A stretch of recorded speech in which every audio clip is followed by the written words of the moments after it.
Hello, I'm Georgios Moschoglou, coming to you from the LG Digital Studio at Georgetown University School of Continuing Studies. In focus today, Airbus and business transformation. I'm joined by two guests from Airbus, Franklin Ortiz, Business Transformation Manager, and Daniel McCombe, Head of Business Transformation. Welcome. Thanks for having us. Daniel, the United States is one of the world's largest markets for civil and military aircraft, helicopters, and space activities. What role does Airbus play in these huge industries?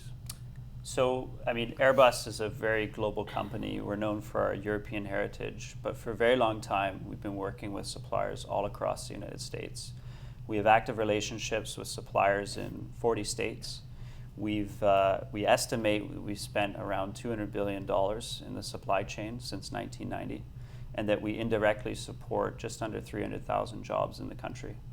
With respect to our operations, we're very proud of our final assembly line in Mobile, Alabama, where we produce our flagship A320 aircraft. And very soon we're going to start to embark on a journey of introducing a new product into the Airbus lineup, the A220, and as well start producing that aircraft next year in Mobile. With respect to our Airbus helicopters division, we've had a lot of success in the US, and in particular with our US manufactured Lakota aircraft.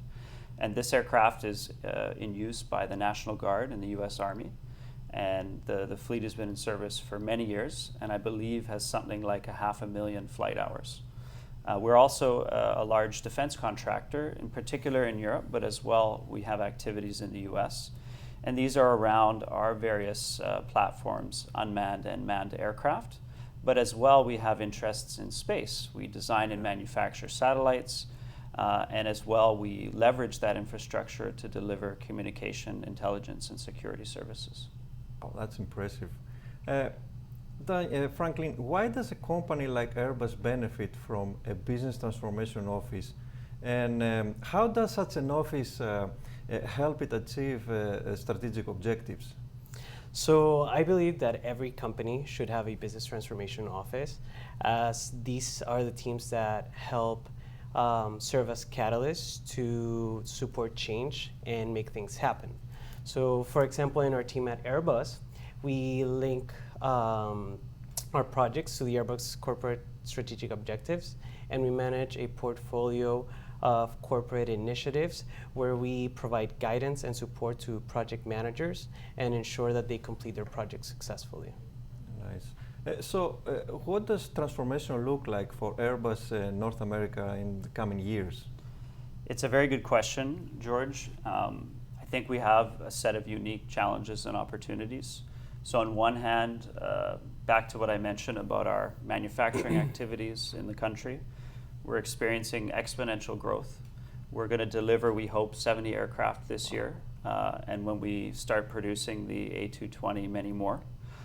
So really to have a period of high growth in our core business, but also to successfully enter new markets, and in particular markets where we're delivering either a digitally enabled product or a digital service.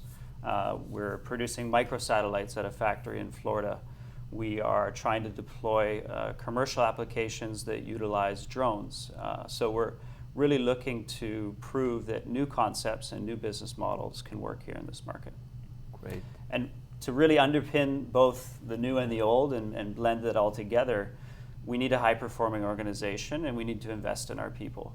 So we're looking really to transform our mindset and as well our capabilities that are really a byproduct of all the talents and skills that we have within our employee base. And to do so, we really need to build our corporate ambition around a common set of values. And talking about talent, my next question is to Franklin. We're really excited about the new partnership between Airbus and Georgetown University. Can you tell us a little bit how was this partnership created, and what are some opportunities for our students as a result of this collaboration? Definitely, and that's a great question. So last year after I graduated from my master's at Georgetown, I started working for Airbus. And only in the first week, I started to realize that there were a lot of commonalities between both organizations. And so after I found these commonalities, I started to develop a kind of like a pilot partnership in my mind, and then I put it in paper. I presented it to Daniel and to the CFO, and both of them helped me kickstart this partnership and build momentum around the initiative. And we're very excited to look ahead and look to the future. The partnership for us, it's really about providing students practical learning opportunities like we did recently with a capstone project. But it's also about engaging with the faculty and thinking about how an institution like Georgetown can help us invest into our people, develop them, add skills where they're needed. And finally, and we've mentioned this before, it's about attracting the best and the brightest talent. And not only for our US activities, but as a large global company, we're looking at the pool of international students that come through this university, but as well leveraging your partnerships that you have around the globe as an institution. And we really see that this is a potentially long-lasting, mutually beneficial partnership. Yeah, we do too. Franklin, Daniel, thank you for sharing your insights. Thank you. It's been a pleasure talking with you. And thanks to everyone out there for watching. Stay tuned for more from the LG Digital Studio at Georgetown SES.